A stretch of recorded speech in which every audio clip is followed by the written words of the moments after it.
মার্কিন প্রেসিডেন্ট নির্বাচন পূর্ব বিতর্ক আগামী 10 সেপ্টেম্বর আয়োজনের প্রস্তুতি নিয়েছে এবিসি নিউজ। দুই প্রতিদ্বন্দ্বীর মধ্যে কমলা হ্যারিস একে স্বাগত জানালেও অন্তত 3টি বিতর্কের প্রস্তাব দিয়েছেন ডোনাল্ড ট্রাম্প।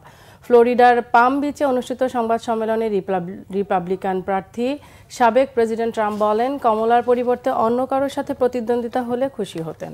ট্রাম্পের দাবি, কট্টর বামপন্থী কমলার অতীত ইতিহাস খুবই ভয়াবহ। সমর্থকদের বলেন, এত কিছুর পরও 10 সেপ্টেম্বর বিতর্ক হওয়াটা জরুরি। আরও দুটি বিতর্কের জন্য এনবিসি ও ফক্স নিউজের সাথে কথা হয়েছে বলেও জানিয়েছেন ট্রাম্প। এদিকে নির্বাচনী প্রচার শেষে ডেট্রয়েট ছাড়ার আগে ডেমোক্রেটিক প্রার্থী কমলা হ্যারিস বলেন, শেষমেশ বিতর্কের জন্য ট্রাম্পের রাজি হওয়াটা খুব খুশি সংবাদ।